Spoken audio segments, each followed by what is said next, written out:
Thank you, Dennis, and boa tarde.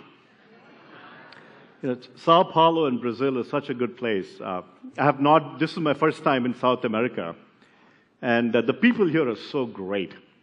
And Sao Paulo is so great. I made a phone call back to edX in Boston saying I'm going to be staying here and working from here online from now on. It's all going to be online anyway, so I'm really delighted to be here, and thank you all for coming. I'm going to talk about online education and also edX. So when you hear about online education, you will hear about all kinds of things, about how many students are taking these courses all around the world. You'll hear stories about how many countries are involved. But at the end of the day, just like the title says, it's all about how do we reimagine education? How do we really rethink how we do education? And if you heard the talk from, I think it was Jose Ferrero this morning, he had some really nice charts where he showed how education has transformed itself through the centuries. And he pointed to the 1700s and the 1442 when the printing press was invented as to when a big revolution in education happened, when we went from speaking and remembering things to a textbook. And then in the 17 and 1800s, we went to a new method where education K through 12 was required. He did forget one thing though. In 1862, the blackboard was invented. Okay, so that was chalk and blackboard was pretty good. But really not much has happened since then. I'll give you an example. So this was a classroom in this little three-letter institute in the northeast of the USA, in this town called Cambridge. This is a classroom at MIT. And this was a classroom at MIT about 50, 60 years ago. And this is a classroom today. What has changed? The seats are in color. But not much else has changed, and the number of stories abound. So there's a story of this guy, Rip Van Winkle, you go to sleep for a while, and if you went to sleep in a classroom 50 years ago and you wake up today, nothing really has changed. Maybe the seats are in color. So, and this is at one of the leading institutes in the world where technology is applied every day to all kinds of fields, whether it's healthcare, whether it's transportation, and so on and so forth. But really, we have not applied technology to education in a concerted manner. If you look at healthcare, if you go back to the past few hundred years, we've transformed everything. We've invented anesthesia, we've invented penicillin, we've invented the X-rays, tomography, just a whole bunch of technologies. But if you look at education, really not much has changed. And as educators, shame on us. Even beyond education really not having changed much in the past few centuries, a lot of places in the world do not even have access to basic education. So this is a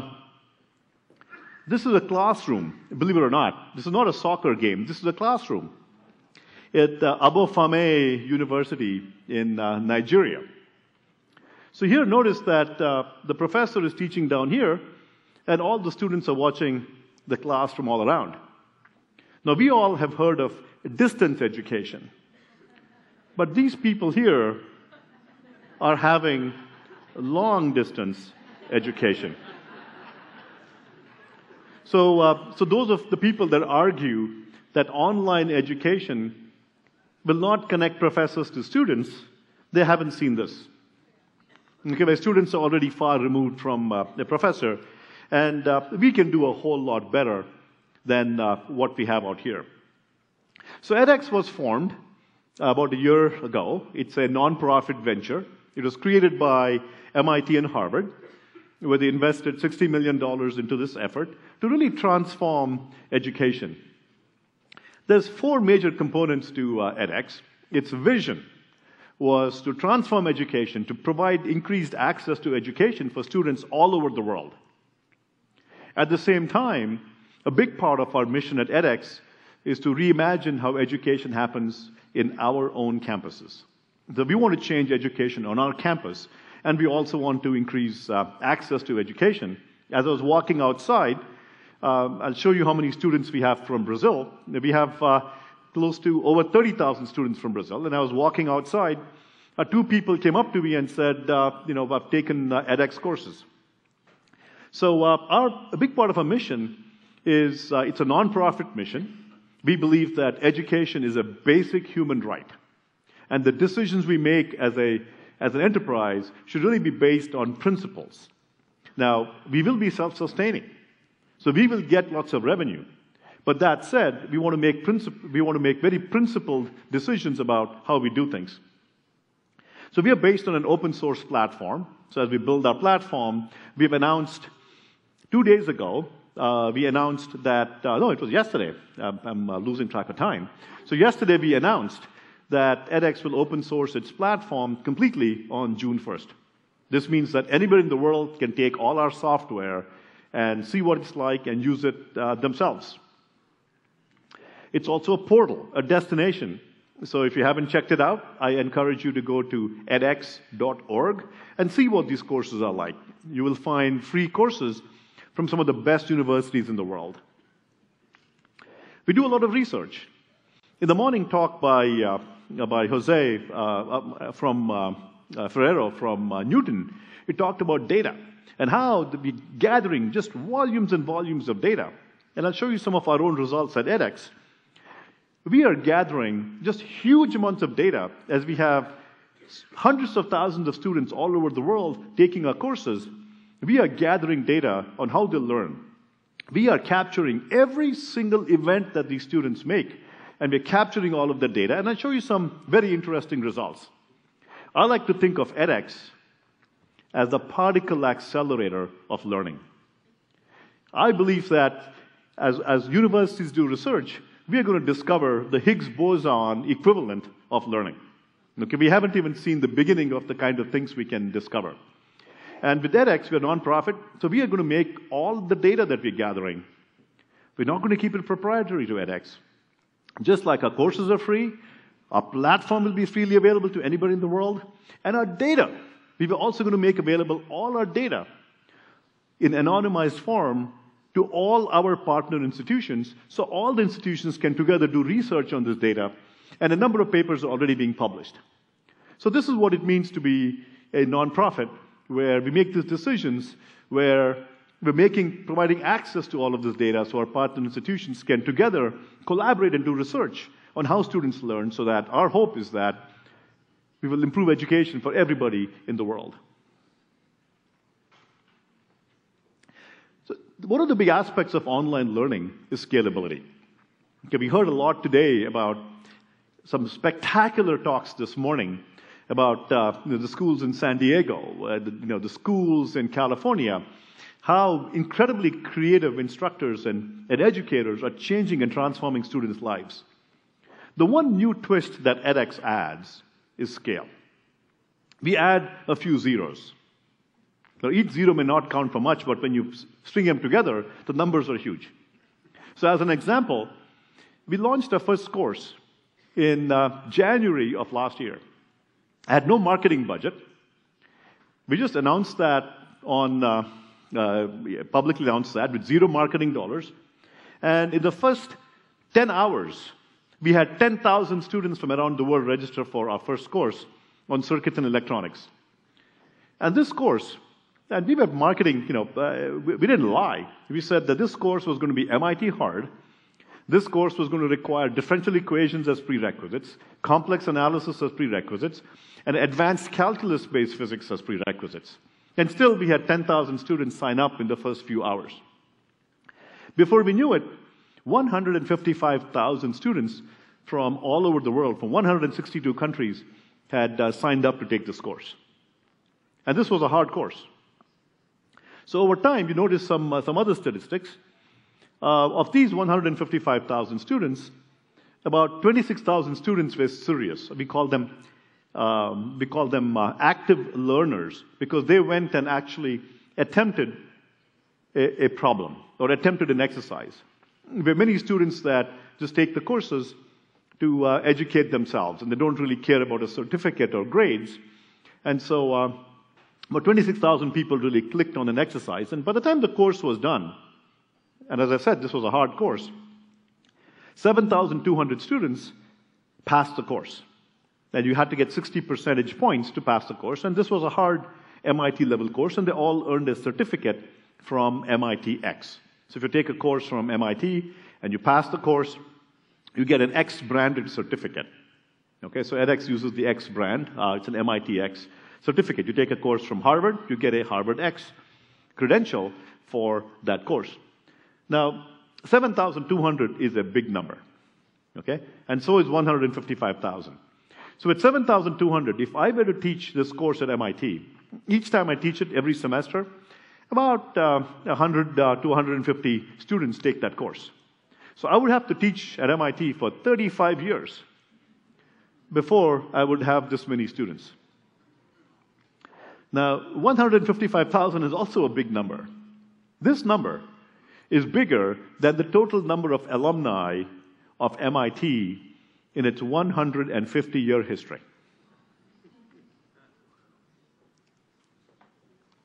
So the scale is absolutely staggering. And what is amazing, so we can provide very high-quality learning through online education, through the platform we built, to students around the world. But what is incredible is that the staffing that I had for this course was about the same level of staffing as a 150-person on-campus class. So we can be extraordinarily efficient in how we do this. And I'll show you some examples of how we are efficient, how we apply computing technologies to be efficient, to be able to teach tens of thousands of students around the world. And I'll talk about some of these ideas in a few seconds. So we have learners from all over the world. So right now we have learners from 192 countries.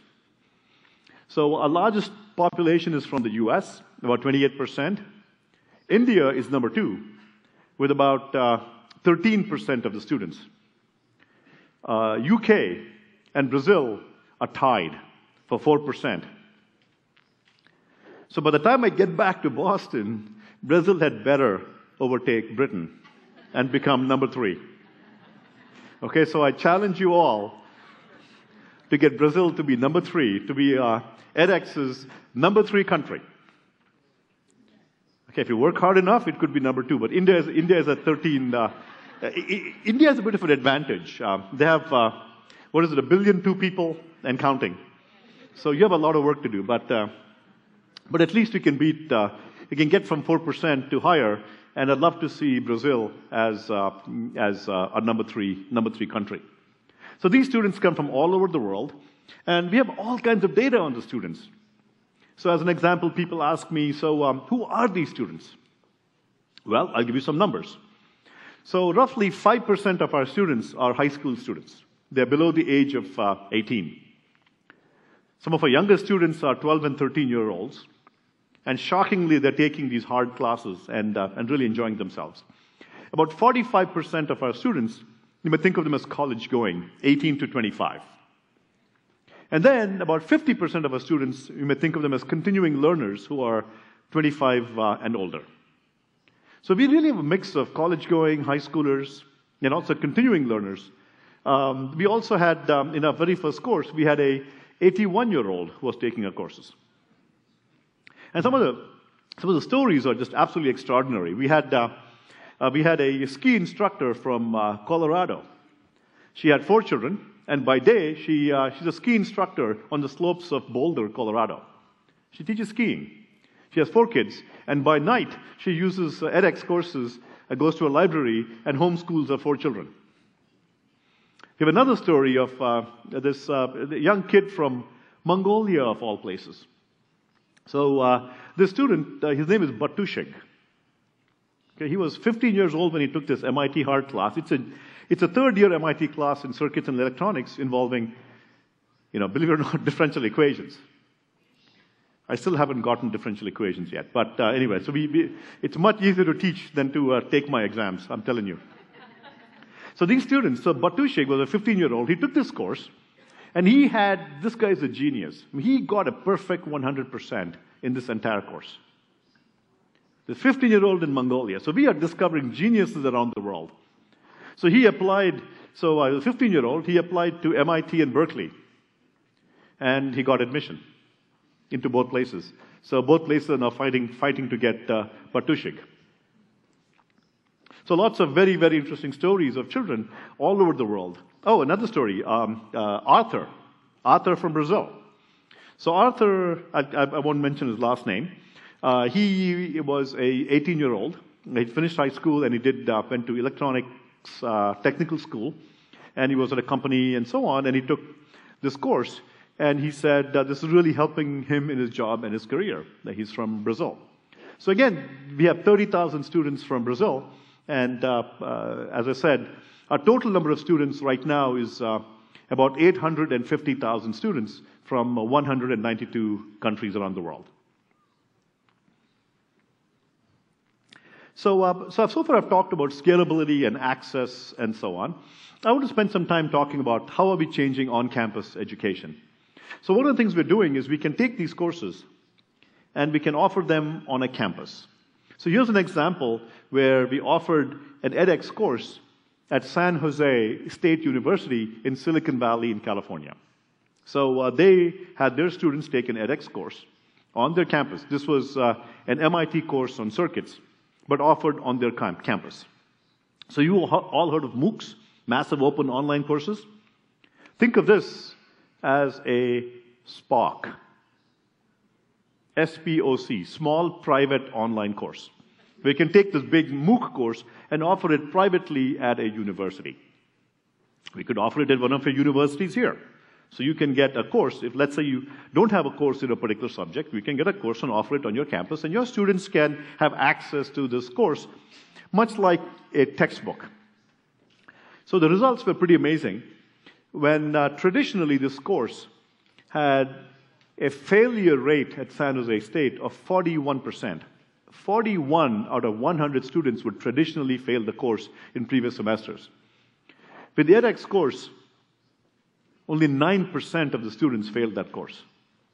So this shows that we can dramatically increase the quality of courses as well on our campuses and not just increase access to students all over the world. So let me talk a little bit about what these courses look like and why is it that we're able to get such large scale with these courses. So this is an example of our dashboard on edX, and this is the Berkeley AI course. So notice here the number of activities students can perform, and the courses in this case are organized by week. Week 1, week 2, week 3, and so on. Notice the sequence here. This is a key component of edX courses. So normally you go to a lecture in a classroom, and you go to lecture for 50 minutes, and if you're like me, after the first 5 minutes, you either fall asleep, or the lecturer is going too fast. In my case, most often they would be going too fast. I would not follow anything, and I would sit around just taking notes. So with edX, what we do is we replace lectures with what we call learning sequences. So what is a learning sequence? A learning sequence is a sequence of short videos interleaved with exercises. So you show a student a 5-minute or 10-minute video, and you follow that up with a question. You engage the student. You have them do some activity. It's like a wake-up call.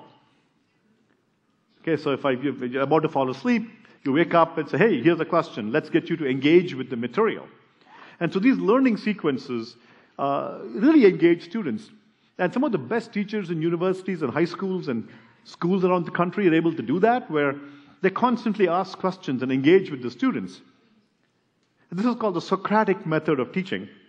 And so with edX, we encapsulate that approach in the user interface.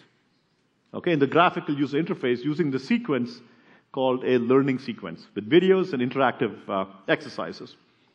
Now, there's ample evidence from education researchers that this kind of learning simply improves learning outcomes. Okay, so let me show you a result. So here's a very, very famous study. Okay, now you will hear a lot of hype about MOOCs. You know, MOOCs are new, they're changing education, online education is new. All of that stuff is nonsense. Okay, online education has been around for a long time. Education research has been around for a long time. And here's an example paper. I would encourage you to go read this paper. It's a 1972 paper by Craik and Lockhart. In this paper, they showed that students will retain material better if, when you're teaching them, you engage them. And so our learning sequences, where we interleave interaction with videos, really promotes active learning. And it's one of the reasons why we can improve learning outcomes as students go and interact with the content. And again, this is not edX work. This was done 40 years ago. Okay, so even though we're creating a number of technological improvements here, the pedagogical underpinnings of this has been understood for a long time. So I'll give you some examples of videos and interactive exercises. So there are many ways of doing videos, and one way of doing videos are these. It's my favorite way of doing it. It's what I call KSV, or a Khan-style video. So how many of you attended one of Salman Khan's talks when he was here was it a few months ago? Raise your hands. Many of you in the audience. So I take inspiration from Sal Khan. We're all very proud of him. He was my student in the late 90s at MIT. And so I call these Khan-style videos. So let me give you a quick example and show you what such a video might look like. And students are telling us that when they watch these videos, they feel very close to the professor. It's like the professor is sitting next to the student and doing a tutorial with the student. So let's play the video and show you a quick example. Okay, so you see this amazing thing happening? And the key is that the stable point is when V plus equals V minus. Okay, it's not exactly equal. Okay, it's more or less equal to each other. Okay, V plus more or less equal to V minus. So please make a note of this very carefully. I'm going to have a quiz in about 5 minutes. So notice here, it's very informal. You can handwrite. And many of my colleagues told me, come on, Anant, why don't you use PowerPoint and clean it up? And it actually turns out that you can do research on these platforms, and you can do A/B testing. Try one approach and another approach with all the students. And students overwhelmingly voted for handwriting. They said it feels much more personal. Although many students told me, Professor Agarwal, take a handwriting class. So one of the big reasons whereby we're able to teach such a large number of students is we use computer technology to grade exercises. So many of you are instructors here, the grading is difficult. Even grading 10 students is hard. So how do we grade 155,000 students? And the key trick is to use computation to grade, to use computers to grade. So here is one example. You will see we can grade a large number of types of exercises. We can grade equations. Here you will see a little demonstration of grading chemical equations, chemistry equations. We can grade free-form essays. We can grade paragraph answers. We can grade we can grade images where you're composing images together. A number of things. I'll show you some demonstrations of that. And so the kinds of things we can grade today is just unimaginable. So let's play this video, and you will see how the grading happens here. So a student is asked a question, and they can enter the answer. And here they enter a chemical equation. And so you'll see the student entering the equation. Oops, they got it wrong. But the beauty of this is because they get instant feedback, they get, oh, I got that wrong. Let me try it again. And again, that they keep trying till they get it right. This green check mark, where they get something right, has become a cult symbol at edX. Students send us emails saying that they go to bed at night dreaming of the green check mark. They want that green check mark. And this is like it become a video game. Why do we like video games? Because we get instant feedback. You keep trying and trying and trying. I know when I've played video games, I've gone all night trying to get to a given score. And students are doing that by applying these gaming techniques to learning. And the green check mark has become huge. So here's an interesting, I'll show you a quote from a student who took our circuits course in the spring, and then he took a Berkeley course in the fall. And I found this quote from that student on the discussion forum, when he took the Berkeley course. He's talking about the green check mark. Oh God, have I missed you? This feedback the students are getting instantly is just a huge improvement in learning, and there are studies that show that if you give students instant feedback, it will improve the learning outcomes. They will learn better.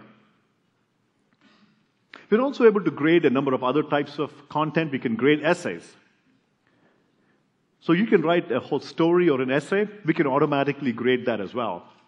In fact, coincidentally, there's a story about edX's essay grading technology it will appear tomorrow in the New York Times. Today, it appeared in the online New York Times. So if you go to nytimes.com, you will see this story on edX's essay grading on the front page by John Markoff. So this graph shows you how reasonable this technology is today. The blue curve shows you I have error on the y-axis, error, and on the x-axis I have a number of different essay types. Okay, types of essays and error. The blue curve shows the error between an instructor and another instructor. Okay, the variation. So this is the variation. The red curve is the variation between the computer and an instructor. So notice here that the computer is doing, about as well as the human, maybe a little worse. So this is really good enough for us, and we can provide instant feedback not just for equations, but we can also provide instant feedback for essays. We can also do laboratories. A lot of people have said, how do you do labs in an online class? Well, we can do labs as well. So here's an example of a circuits laboratory. We have labs for biology where students can construct molecules. So in this biology lab, we give students a blank sheet of paper. We want to teach them creativity. How do you create things from nothing? Okay, you start with a blank sheet of paper, and you will see in this demonstration, there are a number of components. They will bring these components together, design a structure, and then analyze it. Okay? And so much like a video game where they can build a structure with Legos, here they'll build some structures with components on the computer. Let's play that. I've sped that up so it goes a little fast. So a student is building a design, and you can do this lab completely online. So now you don't have to go to a lab and spend 3 or 4 hours in the lab. You can sit in your own dorm room, and you can do that. And you can do a large number of experiments. So you did the analysis, you have a graph, and you submit this graph, and we can automatically grade that. And students can do this and try out many different variations and try out many different kinds of designs. So we're building these labs in a number of areas. The discussion forum is one of the high points of online learning. In traditional classes, instructors spend a lot of effort fighting the social media. Okay, we tell students, all right, no tweeting, no texting, no Facebook. At edX, we say, tweet, text, go to the discussion forum. And this is really, really important. So why do you think this is important? If you have 150,000 students in your class, how do you answer questions? Just think about it. If you have 20 students, okay, on a given day, 3 students might come to your room and ask you a question. But how do you answer questions from 150,000 students? The answer is, you don't. What you do is you have a discussion forum, use social networking. So as part of the edX platform, a discussion forum is part of the platform. And if students have a question, they ask a question on the platform. So how many here have gone to Facebook and clicked on the like button? So you all understand what like is. I didn't know this 2 years ago. So everybody knows what liking is.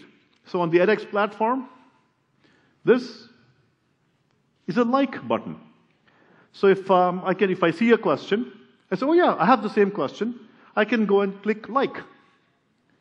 So if I'm a professor, I can look at the most upvoted questions and answer those questions. But either way, everybody doesn't ask the same question again and again. But even more importantly, students answer each other's questions. So a student asks a question, somebody else comes and answers the question.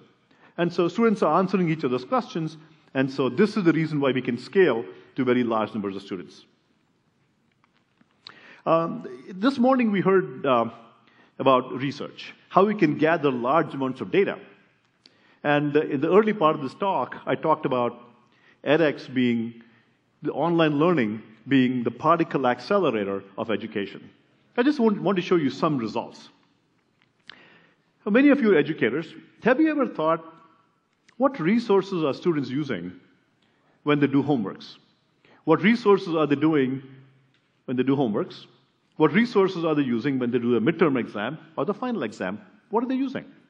So with edX, because we know exactly what students are doing, we can tell exactly what resources they're using, what they're doing, how they're using it. Just as one example.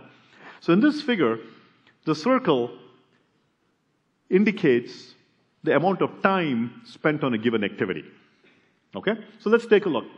So here is where they are doing a homework. And so they spend quite a bit of time on the homework. But what is amazing is when they do homeworks, they're spending a lot of time watching lecture videos and the discussion forum. Okay, so which means that when they are doing homeworks, they spend a lot of time in the discussion forum and watching videos. Okay? Not much time spent on the textbook. But then when they come to the final exam, they spend a lot of time on the exam. But notice that they are spending much more time on the textbook. So they're using the textbook as a resource during an exam, and the textbook usage spikes up in preparation and during an exam. So we have this microscope into student activity. We know exactly what they're doing, what they're looking at. You saw this great simulation this morning about all the activity. So we are gathering all of the data, and this is a paper that Dave Pritchard is writing about research based on a lot of the data that has been gathered on the edX platform. So finally, I want to stop with this. At the end of the day, research aside, all of this aside, I think students around the world are telling us that they're just having a great time doing these courses. And here's one of my favorite comments. This is a student from Pakistan who are telling us that they're really, really enjoying these courses. And as we do surveys, we're also finding that students are saying that even the online courses are comparable or better than the on-campus courses. So we believe that a blended model of learning where you combine the best of online and in-person may be the way of the future campus education. So let me stop there and address any questions. Thank you.